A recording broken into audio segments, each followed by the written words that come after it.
RAS pre के लिए आज के इस वीडियो में हम बात करेंगे 14 प्रैक्टिकल टिप्स या 14 ऐसी चीजें जो आपको पेपर से जाने से पहले जरूर देखनी चाहिए या पता होना चाहिए बिल्कुल प्रिसाइजली कि इन चीजों के साथ हमें एग्जामिनेशन हॉल में घुसना है। उससे पहले ही ये सारी चीजें इंश्योर करनी है। अभी आखिरी के 2 दिन आपके बचे हुए हैं और ये काफी इफेक्टिव आपके लिए होने वाले हैं और ये मेरे प्रैक्टिकल एक्सपीरियंस से है कि किस तरीके से मतलब एग्जामिनेशन हॉल में जब हम एंटर करते हैं उससे पहले जो हमारे 1-2 दिन होते हैं उनको हम कैसे रखें, अपने लिए कैसे अपने को उसको एक्सपीरियंस करना है या फिर किस तरीके से हमें उसको एक्सरसाइज करना है। सो 14 टिप्स के बारे में हम बात करेंगे। So watch this video.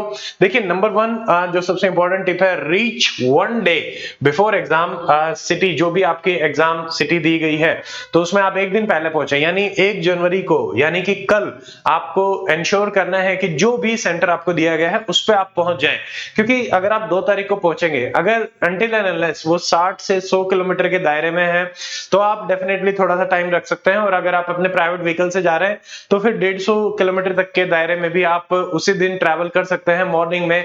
But फिर भी मैं एडवाइस करूंगा कि अगर आपको लगता है कि मतलब थोड़ा सा दूर है तो आप रिस्क ना लें। मॉर्निंग में कुछ भी हो सकता है, गाड़ी खराब हो गई, टायर फट गया या कुछ भी हो गया, पंक्चर हो गया, एनीथिंग कैन हैपन। तो आप उसके लिए इंश्योर रखें कि 1 दिन पहले ही आप उस एग्जामिनेशन सेंटर पे पहुंच जाएं।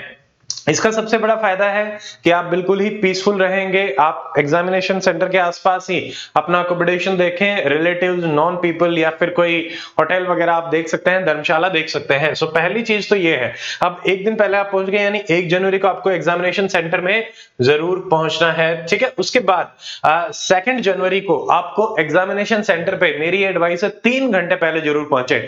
देखिए 12 बजे से आपका पेपर रहेगा, 12 से 3 बजे तक, तो आपको 3 घंटे यानी 9 बजे तक तो पहुंच जाना चाहिए। वैसे आपकी एंट्री जो है, लास्ट एंट्री एग्जाम सेंटर में 11 बजे की रखी गई है, तो आपके पास 2 घंटे का मार्जिन रहेगा। आप 9 बजे अगर पहुंच गए हैं तो आप आराम से वहां पे खाएं पिएं, बैठें, रिलैक्स करें। और अगेन ये किसी भी लास्ट मोमेंट में जो हम हर्डल करते हैं, फास्ट करते हैं, तो उसमें कई बार कई चीजें हम भूल जाते हैं। इंपॉर्टेंट चीजें जो आपको एग्जामिनेशन सेंटर में कैरी करनी होती है, कई बार हमारे साथ कोई नहीं होता तो उससे पैनिक सिचुएशन क्रिएट हो जाती है। तो आप प्लान करो बिफोर हैंड, पहले से ही प्लान करके चले कि हाँ भाई मुझे 9 बजे के आसपास, आप 9 से 10 का भी ड्यूरेशन रख सकते हैं। मेरी तरफ से एडवाइस 2 घंटे पहले की रहेगी, क्योंकि 11 बजे लास्ट एंट्री है, तो 2 घंटे पहले तो आप पहुंच जाओ, ठीक है। एग्जामिनेशन सेंटर के आसपास तो रहो। अगर आपने 2-4-5 किलोमीटर के दायरे में होटल ले रखा है तो आप 10 बजे तक भी पहुंच जाए तो भी ठीक है, ठीक है। तो ये आपका रहेगा 9 AM आपको पहुंचना है। अब आती है उससे पहले वाले दिन की बात, ठीक है। अब जैसे स्लीप प्रॉपरली, अभी आज और कल आपको टाइम से सोना है। आप लगभग ट्राई करें कि 12 बजे सोए और 6 से 7 बजे उठ गए, ठीक है। तो इस टाइप का रूटीन आपको बनाना है, या 12 से पहले भी 10 बजे भी आप सो सकते हैं। अलग अलग स्टूडेंट्स के लिए अलग अलग ड्यूरेशन रहती है। 6 से 7-8 घंटे की नींद आपको जरूर लेनी है, सोना है बिल्कुल, ठीक है।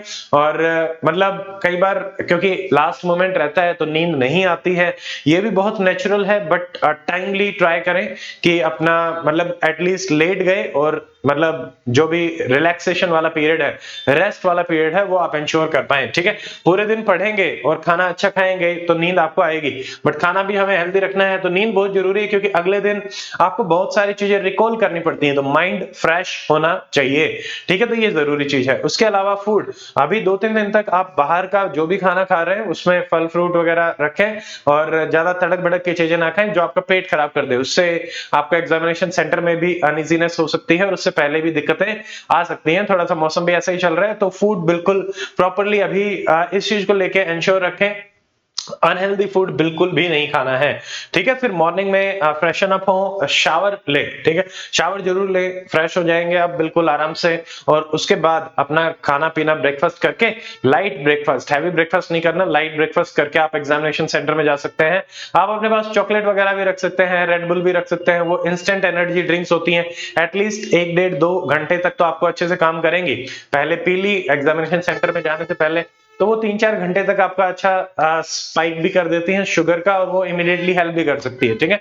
तो ये प्रैक्टिस, बट अगर आप कंफर्टेबल हैं तो, अगर आपको ये चीजें सूट नहीं करती हैं तो इनमें नहीं करना है, ठीक है। नेक्स्ट थिंग, आपको 4-5 चीजें जो बिल्कुल इंश्योर करनी है, वो एक तो है आपका ई एडमिट कार्ड। आपको इंश्योर करना है कि आपके पास उसके 2 प्रिंट आउट रहें और कलर्ड प्रिंट ही आप इसमें रखें। पहली चीज तो है ये, क्योंकि इसके बिना तो आपको एंट्री कर ही नहीं दी जाएगी, ठीक है। तो आपको ई एडमिट कार्ड रखना है एंड कलर्ड में रखना है। उसके अलावा 2 रीसेंट फोटो रखनी है 3.5 इंटू 4.5 सेंटीमीटर साइज की, जो कमीशन ने आपको बता रखी है। तो उसी में ही आप देखें 2 रीसेंट फोटो रखनी, पुरानी नहीं होनी चाहिए, और जो आपका अभी करंट का जो हुलिया है उससे वो मैच करती हुई होनी चाहिए। यानी दाढ़ी वाड़ी उसी हिसाब से रहे, ऐसा ना हो कि फोटो में दाढ़ी है आपके दाढ़ी नहीं है, या फिर फोटो में दाढ़ी नहीं है आपके ऊपर दाढ़ी है, ठीक है। तो इस हिसाब से आपको चीजें देखनी है। Recent photo matching to your current appearance. Next is, आपको जो पेन लेके जाना है ओएमआर को मार्किंग करने के लिए, थोड़ा सा मोटी निब वाला पेन लेके जाएंगे, और ब्लू कलर का पेन होगा और ट्रांसपेरेंट पेन होगा। ये कमीशन ने साफ साफ लिखा हुआ है, मतलब जो पारदर्शी पेन होते हैं। कलरफुल पेन नहीं होना चाहिए जिसमें से दिख नहीं रहा है, तो आपको अलाउ नहीं करेंगे। तो आप पारदर्शी पेन लें, ये एक प्रोटोटाइप यहाँ पे हमने दे रखा है।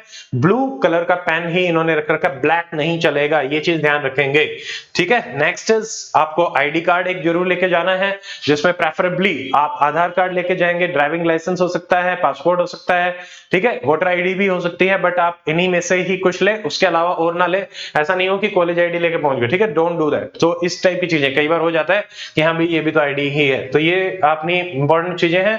नेक्स्ट, जो कमीशन ने दे रखा है सर्टिफिकेट फॉर स्पेशली एबल्ड, जो हमारे कैंडिडेट्स हैं उनके लिए, और जो आपका स्क्राइब रहेगा उसकी भी आपको परमिशन जो आपको जो भी मिली हुई है, और उनकी जो ऑथेंटिसिटी है उसको इंश्योर करते हुए जो भी है वो कागज आपको जरूर लेके जाने हैं कि हाँ भाई ये मेरा स्क्राइब था, इसकी परमिशन ये है, तो तभी आपको एंटर करवाया जाएगा। तो ये चीज भी इंश्योर करनी है। फिर देखिए उसके अलावा, क्योंकि यहाँ पे ये कमीशन का ही है कि बहुत गहन सुरक्षा जांच फिक्सिंग आपकी की जाएगी, तो आप मतलब लाख और कांच की ही चूड़ियां पहने, उसके अलावा कोई भी जेवरात आपके पास ना हो, किसी भी टाइप की घड़ी, धूप का चश्मा, बेल्ट, हेडबैग, हेयर पिन, ठीक है, ताबीज, गंडा, cap, hat, scarf, shawl, muffler, कुछ भी पहनने की अनुमति कमीशन ने आपको नहीं दी है। तो इनमें से कुछ भी नहीं पहन के जाना है, ठीक है। एंड आई वुड एडवाइस, जूते की बजाय अगर चप्पल पहनने में कंफर्टेबल है तो चप्पल पहन के जाएं। ठंड का है बट जूते पहन के जा सकते हैं। हाँ, सर्दी के मौसम को देखते हुए जूते आपके अलाउ करे गए हैं, तो उसके हिसाब से अनुमति आपको दी जाएगी, तो इसमें दिक्कत नहीं है। उसके अलावा जो हमारे सिख धर्म के अभ्यर्थी हैं उनको कड़ा और कृपाण एवं पगड़ी, जो धार्मिक प्रतीक के हमारे सिंबल्स हैं, उनको पहनने की अनुमति दी गई है, ठीक है।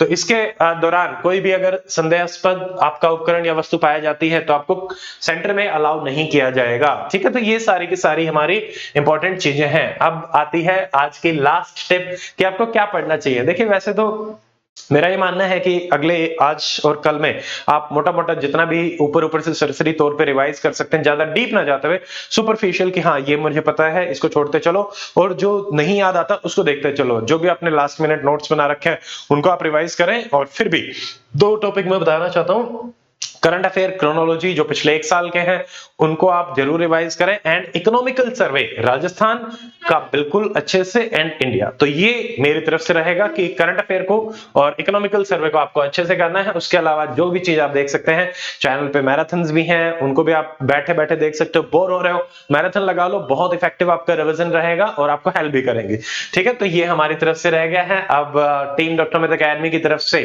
आप सबको बेस्ट ऑफ लक, आराम से आप पेपर दे के आना है, ठीक है। ये आपका बस एक टेस्ट पेपर है, यहाँ पे कमीशन को अपने ऊपर हावी नहीं होने देना, आपको कमीशन के ऊपर हावी होना है। कैसे भाई, आपने तैयारी कर ली है, आपको टेक्निक्स पता है, आपने टॉपिक्स पढ़ लिए हैं, अब आपको सिर्फ रिकॉल करना है और एग्जामिनेशन हॉल में कैसे अपने जितनी भी चीजें हमने डिस्कस करी हैं उनको सामंजस्य से बिठाते हुए आराम से अप्लाई करना है, and rest leave up to the god, ठीक है। क्योंकि हमारे हाथ में मेहनत होती है, कर्मण्यवाधिकारस्य मा फलेषु कदाचन। तो don't worry about the fruit, just focus on your कर्म। तो आप अपने कर्म पे ही फोकस करें, यही मैं आपको कहना चाहूंगा। So on that note, best of luck, paper बहुत अच्छा होगा, डोंट वरी अबाउट इट, ठीक है, बहुत अच्छा होगा। जितनी आपने मेहनत करी है उससे अच्छा रहेगा, और बस आपको अपना संयम बना के रखना है, अननेसेसरली ओवरथिंकिंग नहीं करनी, ठीक है, और बस अपने आप पे भरोसा रखो, बाकी सब चीजें ठीक रहेंगे। So best of luck, see you in the next video, till then good bye, take care, जय हिंद।